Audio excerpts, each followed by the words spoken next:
Hello friends, उत्तरायण Colors TV के episode 519 में आप देखेंगे जो वीर होते हैं वो तपस्या की तरफ बिल्कुल भी ध्यान नहीं देते हैं। तपस्या को चेकअप कराने के लिए जाना होता है। तभी जो गुणवंती जी होती हैं वो तपस्या को जूस देती हैं, कहती हैं कि बेटा तुम्हें जूस पीना होगा, जब तुम जूस वगैरह पियोगी तभी तो बच्चा अच्छा होगा, मोटा ताज़ा होगा। उसके बाद तभी जो वीर होते हैं वो आ जाते हैं नीचे। इच्छा भी उनके साथ साथ होती है। नानी इशारों में कहती हैं कि जाओ बेटा, क्योंकि इन्हें अल्ट्रासाउंड कराने के लिए जाना होता है। वीर इच्छा को भी अपने साथ लेके जाते हैं, लेकिन नानी मना कर देती हैं। फिर गुणवंती जी भी कहने लगती हैं, जो इच्छा होती हैं वो भी मना कर देती हैं, कहती हैं कि वीर आप दोनों जाओ, उसके बाद फिर जब दोबारा से आप लोग जाओगे फिर मैं आपके साथ चली जाऊँगी। जो नानी होती हैं वो इच्छा को मना कर देती हैं जाने के लिए। वीर कहते हैं कि इच्छा हमारी बीवी है और हमारा हक है उनको अपने साथ लेके जाने का, उसका भी फ़र्ज़ बनता है कि मेरे साथ वो जाए।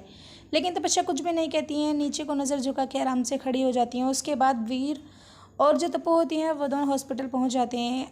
तपस्या का अल्ट्रासाउंड होने लगता है, चेकअप वगैरह हो रहे होते हैं कि जैसे ही उसको बेबी दिखता है वीर को, वो अपने आप को कंट्रोल नहीं कर पाते हैं। फिर उसके बाद पहले तो डॉक्टर से पूछते हैं कि ये क्या है। तभी जो डॉक्टर होती है, नर्स होती है, वो कहती हैं कि यही तो बेबी है, ये भी बेबी छोटा सा है इसलिए मतलब इतना अजीब सा दिख रहा है आपको। जो वीर होते हैं वो हंसने लगते हैं और आके तपस्या का हाथ पकड़ने लगते हैं। तपस्या भी यही सोचते हैं, बहुत ज़्यादा खुश हो जाती है। फिर उसका हाथ छुड़ा देती है वीर का।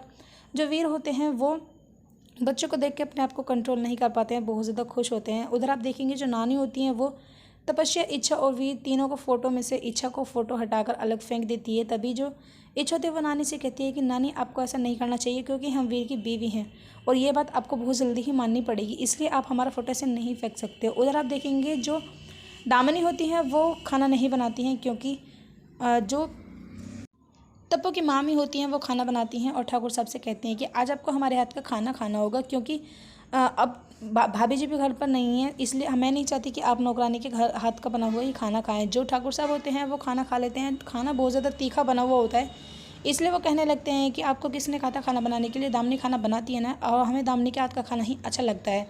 उसके बाद वो ठाकुर साहब जो होते हैं वो डाइनिंग टेबल से उठ के वहाँ से चले जाते हैं। उधर आप देखेंगे जो वीर होते हैं वो परेशान से होते हैं, घर आके इच्छा को सारी बात बताते हैं। इच्छा कहती है कि आप इतने परेशान क्यों। वो कहते हैं कि मैं बच्चे को देखकर अपने आप को कंट्रोल नहीं कर पाया, इसलिए मैंने तपस्या का हाथ पकड़ लिया था और मैं बहकने वाला ही था कि तभी मुझे समझ आया कि मेरी बीवी भी घर पर है।